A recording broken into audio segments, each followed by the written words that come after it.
For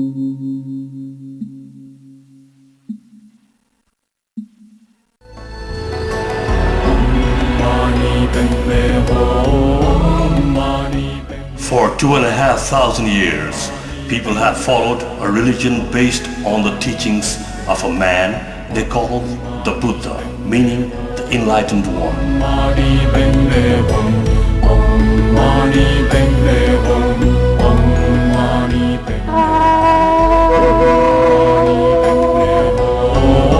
The starting point in Buddhism is mankind and the way in which they suffer not just physical pain, but the general feelings of dissatisfaction with life, the craving to achieve or have something more, the fear of change and death.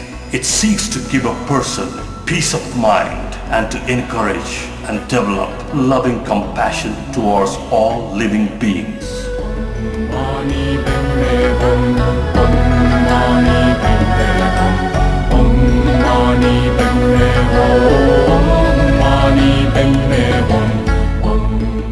There are two main branches of the religion, Hinayana Buddhism in south and Mahayana Buddhism in the north.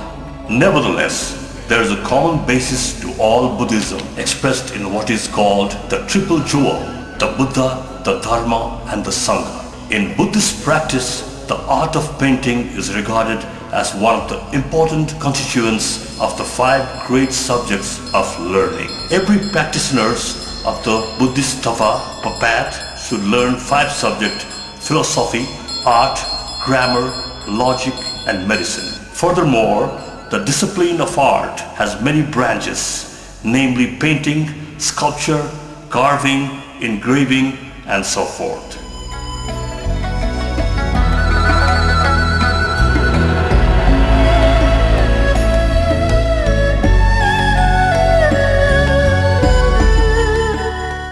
Thangka painting may have begun with the lifetime of the historical Buddha. These days, thangka paintings are very essential for every Buddhist family as well to every practitioner of Buddhism.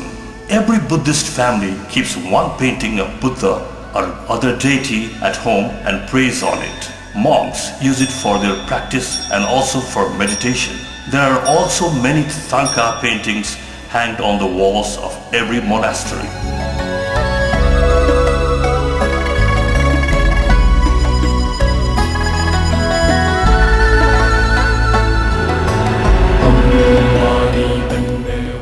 As well as Atharva Veda tells, Om Mame Peme is holiest sound for mankind, compassion of divine power, while rolled up thangka painting also.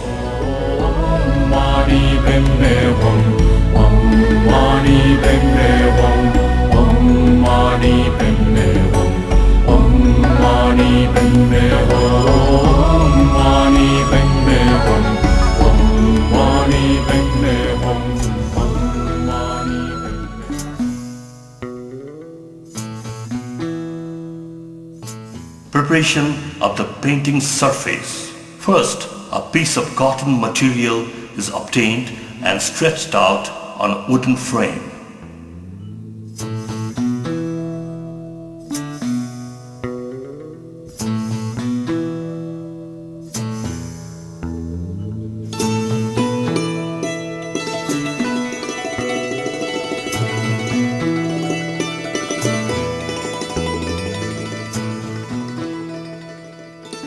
A mixture of buffalo glue and white clay is evenly applied to the cotton surface. The cotton is then left to dry in a dark place. When the cotton is dry, a portion of it is slightly moistened. This is done in order to distribute the mixture uniformly over the cotton gauge. Then the surface is rubbed with a smooth alluvial stone which absorbs moisture. While rubbing, the frame should be supported from behind by a smooth wooden board.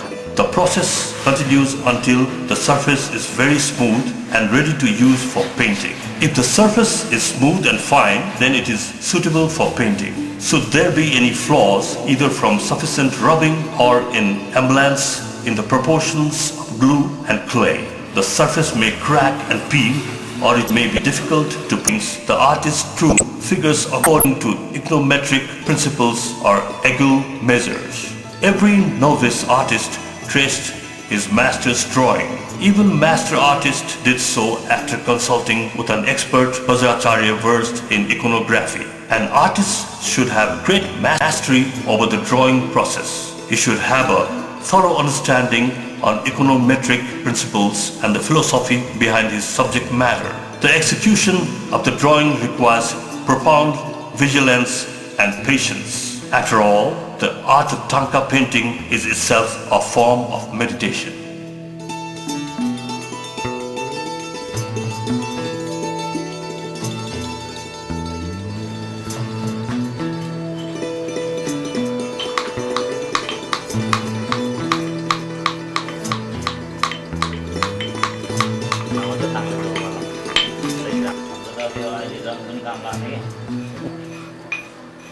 Tantric Buddhist tradition, color has profound spiritual significance. The sadhak gives expression of his psychic experience to the symbolism of color.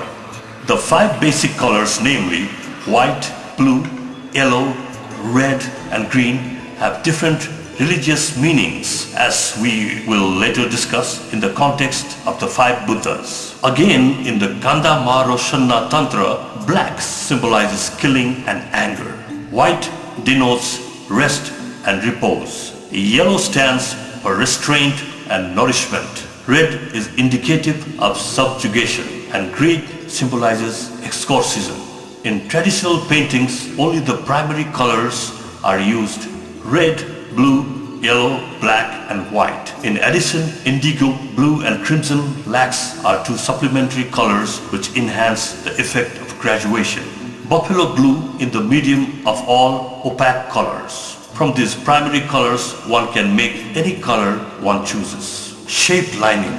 Shape lining is an important step to the process of thangka paintings. Each object depicted to the thangka requires precise outlining. The skilled artist may be recognized by his mastery of outlining detail, which should remain harmonious throughout the painting. Harmonious outlining is at the heart of thangka painting skill. Note that the process of outlining shapes takes place during the initial coat, when fundamental colors are laid down. Principal design, such as background elements, toranas, ornamentation, clothing lotuses, thrones, and so forth, are filled in during this shape lining process. Shading. Artists use a special shading technique called wet on dry shading.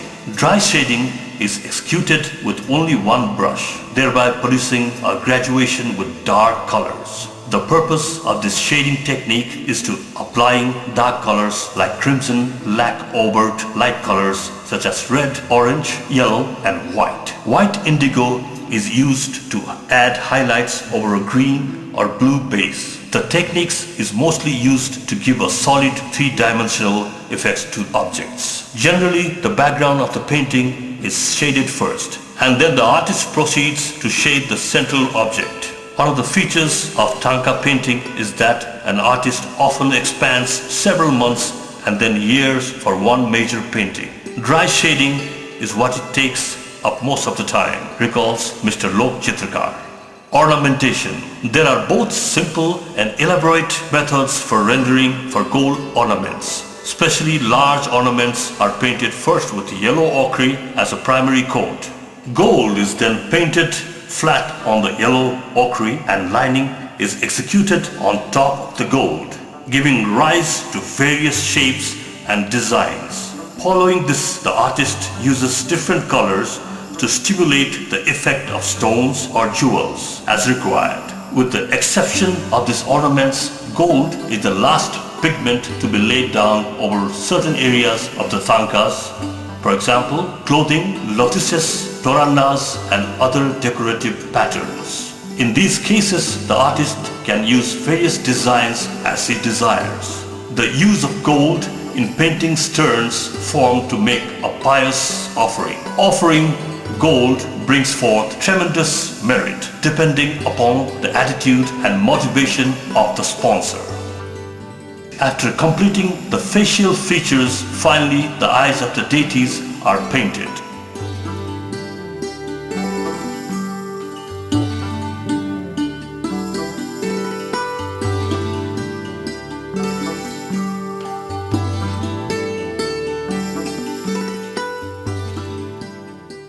When the painting is finished, there remains the final task of consecration, which is performed by a Tibetan Rinpoche. Prior to the consecration of any thangka, the Guru inspects it carefully and thoroughly to make sure that it accords the canonical injunction. If it passes inspection, then he inscribes it with the three Sid syllables, namely the white Om, the red A and blue Hum. These correspond to the crown, throat and heart, the centers of body, speech and mind.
Pancha-Buddhas. Dhyani Buddhas are emanated from Adi Buddha. There are 5 Dhyani Buddhas in meditation. They are not separate gods, they are just abstract aspects of Buddhahood. They are also called Tathagata. They are so popular in Nepal that they are found in every stupa, thousands of chaityas, small stupas, in courtyards, and found painted in the main entrance of the Buddhist house. In Kathmandu, they are also called Pancha-Buddhas. They are always shown seated in the position of meditation. Of the 5 Dhyani Buddhas, the senior is Virochana, who occupies center of the mandala. In the Chaityas, only 4 other Dhyani Buddhas, Akshobhaya in the east, Ratnasambhav in the south, Amitabha in the west, and Amukshiddhi in the north are depicted. Sahasrabhuja Ablekeshwara is cosmic form of Ablekeshwara. He is represented with 11 heads and 1,000 arms. The basic image is of the 11-headed and 8-armed Lokeshwara. The 8 arms of Sahasrabhuja Ablekeshwara has more prominent position, and other remaining 1 are distributed on either side to form a mandala. These arms are sometimes marked with eyes. The 11th head at the top is that of the parent Tathagata Amitabha. The 10th head is terrifying and all others are placid. The principal pair of hands is held against the chest in the gesture of adoration, while the uppermost hands hold the rosary and the full-bloom lotus.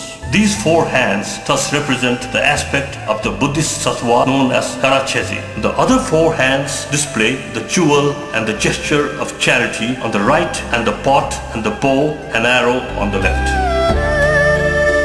The 4-armed Ablekeshwara is white, sitting in meditation with 2 hands holding a large gem of his heart, representing the precious nature of enlightenment. The far right hand holding meditation, symbolizing that meditation practice is the way to to develop enlightened compassion, and the far left hand holding a lotus of flower. White Tara. Tara is a female deity of the Buddhist pantheon. White Tara was born from a tear of the Buddhist tattva of compassion. Avalokiteshvar, she holds a very prominent position in Tibet and Nepal. Tara is believed to protect the human beings while they are crossing the ocean of existence.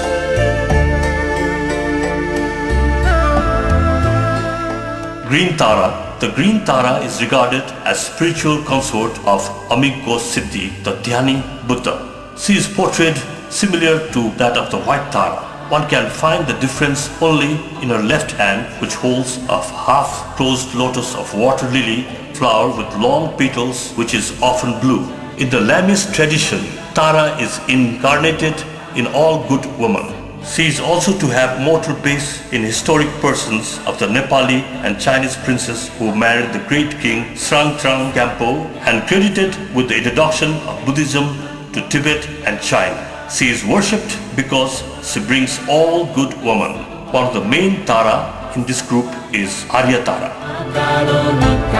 The mandalas or circular sacred spaces occupied by the main deity in the center, protection deities in the four directions, and often a host of other essential beings outside the inner circle of the geometric construct. A mandala is a cosmogram, an idealized map of the larger universe. Psychologically speaking, as Carl Jung taught us, it is a tool for integration. Spiritually speaking, it is a device for focusing the mind in meditation.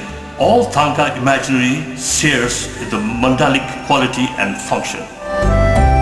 The wheel of life symbolizes the limitations of mundane existence. At the center of the wheel is a cock, a snake, and a pig that represents greed, hatred, and spiritual ignorance. The whole wheel rotates around these three qualities. The 6, sometimes just 5, main segments of the wheel represent different realms that beings are reborn into, and also different states of mind that we can find ourselves trapped at all times. The heavenly realms are on the top, then the jealous gods, human beings, animals, hungry ghosts, and the different hellish state at the bottom. The whole wheel is the grip of Yama, the Lord of Death, who is bitten into the wheel and tearing it apart. At the top right of the thangka, out of Yama's sight, is a Buddha figure or a sun representing the Buddha. He points to the top left where there will be a Buddhistawa or a moon, indicating that the practice of wisdom and compassion is a way out of the limitation of the wheel.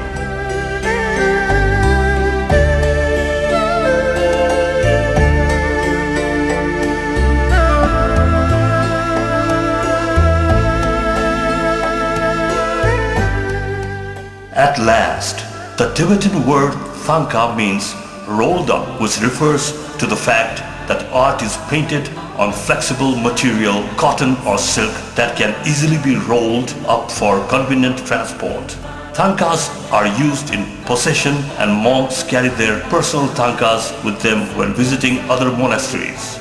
Their purpose is not to decorate otherwise empty walls, but to serve as aids to ritual worship and meditative visualization, which is at the heart of Tibetan Buddhist spirituality.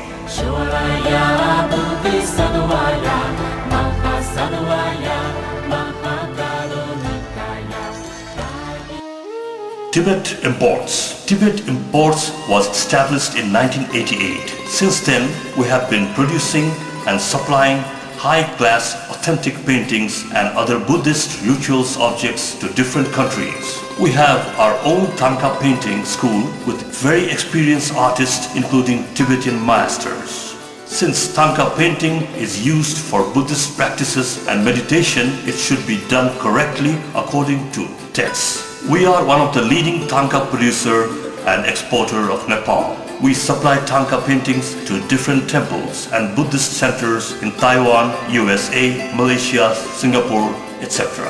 We have had many exhibitions in so many countries: Munich, Germany, Osaka, Japan, Seattle, USA, Taiwan, Hong Kong, China, Penang, Malaysia, Singapore, Kuala Lumpur, Spain, France, Koblenz, Germany. Before concluding, Our motto is to support the people from poor communities of Nepal who involving in making handicrafts and contributing their time to keep Nepalese arts alive. In the context of Nepal, handicraft industry is such a sector which has helped for the economic enhancement of the low-income group of the society. Dear viewers, we appreciate your visit to our showroom and give your observation and suggestion. Tibet Imports, Baudhghat Stupa Circle, Kathmandu, Nepal. Brand showroom, Thamel, Kathmandu, Nepal. Telephone number 977-1446-7575 426-2894. Email address info@tibetimportsnepal.com and tibetimports@wlink.com.np. Our website www.tibetimportsnepal.com. Om Mani Padme Hum.